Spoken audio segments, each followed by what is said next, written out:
ধর্মের ইসলাম ধর্মের প্রফেট যিনি ছিলেন হযরত মুহাম্মদ মুস্তাফা সাল্লাল্লাহু আলাইহি ওয়াসাল্লাম, উনিও শান্তির বাহক ছিলেন, যার কারণে আমরা অশান্তি চাই।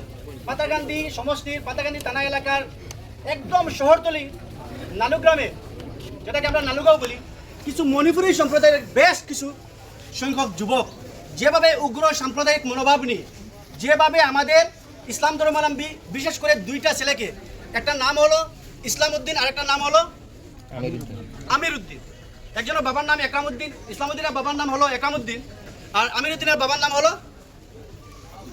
আব্দুল জব্বার। ওদেরকে যেভাবে বেধড়কভাবে মারপিট করে আজকে ওরা বর্তমানে কোথায় আছে আমরা সবাই জানি। শিলচর মেডিকেল কলেজে হাসপাতালে ওনারা চিকিৎসাধীন, মৃত্যুর সঙ্গে পাঞ্জা লড়ছে। এমন একটা অবস্থায় আছে যে আমরা ভারত স্বাধীন হওয়ার পরে, আজকে ভারত স্বাধীন হওয়ার ৭৭ বছর হয়ে গেছে, কিন্তু অত্যন্ত দুঃখের বিষয় যে মুসলিম জাতি, যে ইসলাম ধর্মাবলম্বী মানুষ সর্বপ্রথম এই দেশ ব্রিটিশকে তাড়াতে গিয়ে এই দেশের স্বাধীনতার ডাক দিয়েছিলেন, হাজার হাজার উলামায়ে কেরাম করে শহীদ হয়েছিলেন, যাদের রক্তের বিনিময়ে আজকে আমরা এই দেশে সুন্দরভাবে আজকে ইমামবাড়িতে আমরা কথা বলতে পারছি। আজকে যদি এই দেশ যদি ব্রিটিশের অধীনে যদি আমরা থাকতাম, আজকে যদি এই দেশ পরাধীন থাকতো, তাহলে এরকম একটা এনভায়রনমেন্ট আমরা পেতাম না কথা বলার জন্য। যার কারণে সর্বপ্রথম যে ইসলাম ধর্মাবলম্বী মানুষ যেভাবে এই দেশকে স্বাধীন করার জন্য ডাক দিয়েছিল ব্রিটিশকে তাড়ানোর জন্য, আজকে আমাদেরকে বলা হয় বাংলাদেশি, আমাদেরকে বলা হয় দেশদ্রোহী, আমাদেরকে বলা হয় পাকিস্তানি, আমাদেরকে বলা হয় জিহাদি, এরকম তকমা দিয়ে ওরা বারবার আমাদেরকে হেনস্থা করার চেষ্টা করছে। কিন্তু অত্যন্ত দুঃখের বিষয়, আমার আজহার ভাই কিছু পূর্বে বলেছিলেন যে এরকম মব লিঞ্চিং বা এরকম ঘটনা দুর্ঘটনা আমরা সুদূর উত্তরপ্রদেশ, গুজরাট বা বিহার এরকম জায়গায় আমরা কিছু কিছু দেখতে পেতাম। আজকে অন্তত আক্ষেপের বিষয়, অত্যন্ত পরিতাপের বিষয়, আজকে আমাদের বাড়ি পাতারকান্দিতে, আসিমগঞ্জে, আমাদের পার্শ্ববর্তী এলাকা নালুগাঁওয়ে একটা মণিপুরী অধ্যুষিত এলাকায় যেভাবে যে বর্বর ঘটনা করেছে সেটা আমরা কল্পনাও করতে পারিনি যে আদৌ কি ঘটনা হয়েছে। কিন্তু বিশ্বাস করতে হবে, আমাদের দুইটা ছেলে আজকে মেডিকেলে চিকিৎসাধীন। কিন্তু আমি স্পষ্ট ভাষায় আজকে বলে দিতে চাই যে পাতারকান্দির বিধায়ক তথা কর্মতৎপর বর্তমান মন্ত্রী, যিনি গতকালকেও সিলেকশনে পেয়ে গিয়েছেন, আজকে হয়তো ওনার শপথ হবে, ওনার সমষ্টিতে একদম পাতারকান্দি শহরতলি, ব্যাকওয়ার্ড অঞ্চল নয়, একদম পাতারকান্দি শহরতলি একটা গ্রাম নালুগ্রামে যে ধরনের একটা বর্বর ঘটনা ঘটেছে, সাম্প্রদায়িক ঘটনা যারা ঘটিয়েছে, আজকে ওনার আমি মনে করি আজকে পাতারকান্দিবাসী আজকে লজ্জিত, করিমগঞ্জ জেলাবাসী আজকে লজ্জিত। একজন মন্ত্রী থাকা সত্ত্বেও আমরা আশা রাখি এই মন্ত্রীর সুদৃষ্টি আমরা আকর্ষণ করছি। কৃষ্ণদোবাল পাতাকান্দিতে বিধায়ক হওয়ার পর থেকে আমরা সত্যি কথা যেটা বলতে গিয়ে, আমি কোনো দলের কর্মী নই, আমি নন পলিটিক্যাল অর্গানাইজেশন করি, আমসু করি, আমি একটা স্পষ্টভাবে বলে দিতে চাই, সত্যি কথা বলতে গিয়ে পাতাকান্দিতে কৃষ্ণদোবাল বিধায়ক হওয়ার পর থেকে আমরা দেখেছি যে মস্তান নেই, গুন্ডা ট্যাক্স নেই, ড্রাগসটা অনেক কমিয়ে গিয়েছে। আজকের দিনে পাতাকান্দি সেই বিধায়ক 2026-এ আসামের জেনারেল অ্যাসেম্বলি ইলেকশনে উনিও নির্বাচিত হয়েছেন, ওনার সমষ্টিতে আজকে এরকম একটা ঘটনা হয়েছে। 5 দিন অতিবাহিত হওয়ার পরেও যদি আসামে যদি ধরে না হয়, সেটা এই দুঃখের বিষয়, এই মনের বেদনা কাউকে আমরা বলতে পারবো না। তাই আমরা বিশেষ করে প্রথমে আমি পাতাকান্দির বিধায়কের এবং আসামের মন্ত্রীর দৃষ্টি আকর্ষণ করছি, যে বা যাহারা জড়িত শুধু দুজন ধরে আমাদেরকে কনসোলেশন দিলে হবে না, আমাদেরকে সান্ত্বনা দিলে হবে না, যে বা যারা জড়িত ভিডিও ক্লিপস দেখে আইডেন্টিফাই করে প্রত্যেককে করায়ত্ত করে আইনের সর্বোচ্চতম শাস্তি দেওয়ার দাবি জানাচ্ছি আমরা। আপনারা কি শাস্তি চান না? দ্বিতীয় নম্বর কথা হলো গতকালকে আমরা পাতাকান্দির বিশেষ করে পুলিশ প্রশাসন তথা জেলার পুলিশ অ্যাডমিনিস্ট্রেশনের আমাদের কথা হয়েছে, ওনারাও আমাদেরকে কথা দিয়েছেন খুব কম সময়ের ভিতরে বেরিয়ে আসামিদেরকে চিনাক্ত করে করায়ত্ত করা হবে, দ্যাট মিনস অ্যারেস্ট করা হবে। আমরা আজকে স্পষ্ট ভাষা আজকে এই ইমামবাড়ির বৃহত্তর অঞ্চলের, এই বৃহত্তর বিশেষ করে প্রতাপগড়, জাফরগড় অঞ্চলের মানুষ আজকে এখানে জড়িত হয়েছেন, সমবেত হয়েছেন। আজকে সবার পক্ষ থেকে এখানে প্রায় 1000 খানিক মানুষ রয়েছেন, সবার পক্ষ থেকে আমরা একটা গণদাবি দিচ্ছি। সেটা কোনো পার্টিকুলারলি কোনো সংগঠন নয়, আমসুর নয়, বরাকগণ্ড নয়, শামিমের নয়, বা জামান ট্রাস্টের নয়, বা আদার্স কোনো সংগঠন নয়। আমরা আমভাবে প্রতাপগড়, জাফরগড় তথা করিমগঞ্জ জেলার পক্ষ থেকে আমরা আজকে স্পষ্ট আমরা গণদাবি দিচ্ছি। আজকে আমরা এখানে করে আমার কিছু ভাইয়েরা বলেছেন যে 12 ঘন্টা 24 ঘন্টা এরকম আমরা বললে হবে না, আমি বলছি হবে না, কারণ আমরা বলতে হবে যে আমাদেরকে 12 ঘন্টা হোক, 24 ঘন্টা হোক বা 48 ঘন্টা হোক, আমরা মেমোরান্ডাম আলটিমেটাম দিয়ে আমাদেরকে বলতে হবে যে আমাদের সময়ের ভিতরে আমাদের আসামিকে ধরতে হবে।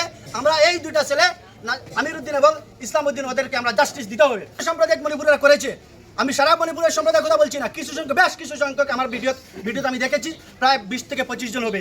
ওদেরকে আমাদের একটাই গুলো দাবি, ওদেরকে স্পষ্ট ভাষায় আমরা বলছি, আমরা সোশ্যাল মিডিয়া জড়িত বলছি, বা এখানে যদি প্রিন্ট মিডিয়া থাকেন, এখানে যদি ইলেকট্রনিক মিডিয়া থাকেন, ওদের মাধ্যমে আমরা বলছি, এবং আসামের মুখ্যমন্ত্রী থেকে শুরু করে এবং পাতাকান্দির মন্ত্রী যিনি কৃষ্ণদোবাল থেকে শুরু করে, পাতাকান্দির ওসি থেকে শুরু করে, পাতাকান্দির সিডিএসপি কো ডিস্ট্রিক্ট এসপি থেকে শুরু করে, পাতাকান্দির এসএসপি থেকে শুরু করে, ইভেন ডিজিপি গুয়াহাটি উলুবাড়ি পর্যন্ত আমরা সুদৃষ্টি আকর্ষণ করে বলছি, আমরা আজকের ভিতরে হোক বা আমরা কালকের ভিতরে হোক, আমরা ডিসাইড করে আমরা পুলিশ প্রশাসনকে আমরা আমাদের মনের বেদনা বা মনের যে আমাদের ক্ষোভ যেটা আমরা লিখিত জানানোর পরে যদি আমরা উপযুক্ত যদি বিচার না পাই, তাহলে শুধু পাতাকান্দি থানা নয়, পাতাকান্দি ইন্ডিয়ান ডেমোক্রেসির মাধ্যমে শুধু পাতাকান্দি থানা নয়, প্রয়োজনে আমরা এসপি অফিস আমরা ঘেরাও করতে বাধ্য থাকবো। স্পষ্ট কথা। যদি আমাদেরকে কেউ যদি হুমকি দমকি চমকি দেয়, কোনো লাভ হবে না ভাই, স্পষ্টভাবে বলে দিচ্ছি। যদি কোনো এখানে রাজনীতিবিদ থাকেন, স্পষ্ট ভাষায় শুনে রাখুন, এরকম ঘটনা আমরা পাতাকান্দিতে হতে দেবো না। আমরা আজকে এখানে আমার হরুল ভাই বলেছেন, কোনো ধর্মের বিরুদ্ধে আমরা এখানে কোনো প্রতিবাদ করিনি। মানবতা লুণ্ঠিত হয়েছে, মানবতা লুণ্ঠন হয়েছে, যার কারণে আমরা এখানে সমাবেত হয়েছি। আজকে যদি ঠিক তদ্রুপভাবে এই ইসলামউদ্দিন আমিরউদ্দিনের জায়গায় যদি আজকে এখানে রাম শাম যদুব যদি এখানে আজকে যদি এরকম দুর্ঘটনা হতো, আমরাও যেভাবে ইসলামউদ্দিন আমিরউদ্দিনের পাশে দাঁড়িয়েছি, ঠিক তদ্রুপভাবে একটা হিন্দু ধর্মাবলম্বী বা একটা শিখ ধর্মাবলম্বী বা একটা মণিপুরী যদি সম্প্রদায়ের মানুষের যদি এরকম ঘটনা হয়, আমরাও ঠিক সেভাবে ওদের পাশে দাঁড়াবো। এটাই হলো মানবতা, এটাই হলো ভারতবর্ষ, এটাই হলো ভারতের সেকুলারিজম, এটাই হলো ভারতের ধর্ম নিরপেক্ষতা। যার কারণে আমরা ধর্ম নিরপেক্ষ একটা দেশ। আমরা সবাই জানি India is a democratic country, Bharatvarsha একটা গণতান্ত্রিক দেশ। সেই দেশে এরকম একটা জাতিকে টার্গেট করে, বিশেষ করে সংখ্যালঘু জাতিকে যেভাবে টার্গেট করা হচ্ছে, সেইভাবে যদি আগামী দিনে যদি এই এলাকায় বা এই জেলায় এই রাজ্যেও যদি এরকম টার্গেট করা হয়, তাহলে বৃহত্তর সমস্ত আসামের 1,50,00,000 মানুষ ঘরে বসে থাকবে না, চুরি করে থাকবে না, মনে রাখবেন। একটা সময় রয়েছে, ডাইজেস্ট করার একটা সময় আছে। হজম করতে করতে যখন হজমের একটা সীমা শেষ হয়ে যাবে, তখন মনে করবেন আসামের 1,50,00,000 মতো প্রায় 1.5 কোটি মুসলমান আসামের মানুষ ঘর থেকে বাইরে হয়ে গণতান্ত্রিক পদ্ধতিতে তাদের অধিকার আদায় করতে বাধ্য হবে। যার কারণে আমি স্পষ্ট ভাষায় আবার বলছি, বিশেষ করে পাতাকান্দির যিনি ওসি রয়েছেন, অত্যন্ত কর্মতৎপর, অত্যন্ত সাহসী। উনি আসার পর থেকে অনেক দুর্নীতি, অনেক ক্রাইমগুলো কমে গেছে। যার কারণে উনার দৃষ্টি আকর্ষণ করে, যেহেতু উনি লোকাল ইন্সপেক্টর, সদর থানার ইন্সপেক্টর পাতাকান্দি থানার ওসি, যিনি মানুষ বুঝিয়া না, মানুষ জ্যোতি নাম হয়তো, মানুষ আমরা ডাকি, উনার সুদৃষ্টি আকর্ষণ করছি। আমরা ডিসাইড করবো, আজকে দেয় না কালকে দেয়, আমাদের মেমোরান্ডাম যখনই পড়বে তখন থেকে 24 ঘন্টার ভিতরে যদি আমাদের আসামে যদি না ধরা হয়, তাহলে আমরা প্রথমে আমরা ইন্ডিয়ান ডেমোক্রেসি মেনটেন করে আমরা পাতাকান্দি পুলিশ থানা আমরা ঘেরাও করবো। তারপর যদি না হয়, আবার আমরা একটা আলটিমেটাম দেবো, চরমপত্র দেবো, সময়সীমা বাদে চরমপত্র দেবো। তারপর যদি না হয়, তাহলে অতি শীঘ্রই 3 থেকে 4 দিনের ভিতরে আমরা এসপি অফিস ঘেরাও করবো। আপনারা মনে রাখবেন, এত যদি কোনো পরিস্থিতি যদি খারাপ হয়, তাহলে মনে রাখবেন সরকার এবং প্রশাসন দায়ী থাকবে। পরিস্থিতি খারাপ হওয়ার আগে আমরা যেটা করবো, ডেমোক্রেসি মেনটেন করে করবো, শান্তি শৃঙ্খলা বজায় রেখে করবো। আমরা ইসলাম ধর্মের প্রফেট যিনি ছিলেন হযরত মুহাম্মদ মুস্তাফা সাল্লাল্লাহু আলাইহি ওয়াসাল্লাম, উনিও শান্তির বাহক ছিলেন। যার কারণে আমরা অশান্তি চাই না। আমাদের ধর্মের অর্থ হলো শান্তি। আমরা কখনো অশান্তি চাই না। আমরা শান্তি চাই। ভারতবর্ষ একটা গণতান্ত্রিক দেশ, একটা শান্তি দেশ। এই দেশে হিন্দু, মুসলমান, বুদ্ধ, খ্রিস্টান, জিক্সন সবাই মিলে এই দেশ স্বাধীন করেছে। আগামী দিনেও যুগ ধরে শতাব্দী বছর আমরা এই দেশে যাতে আমরা প্রত্যেক সম্প্রদায়ের মানুষ, প্রত্যেক ধর্মাবলম্বী মানুষ যাতে হাতে হাত রেখে, কাঁধে কাঁধ রেখে, পায়ে পা মিলে যাতে আমরা সুন্দর করে শান্তি শৃঙ্খলা বজায় রেখে যাতে বসবাস করি, এই কামনা করে প্রশাসনকে আমার আমার দাবি নয়, এই গণ দাবি দিয়ে আমার সংক্ষিপ্ত কথাগুলো এখানে শেষ করলাম। ধন্যবাদ।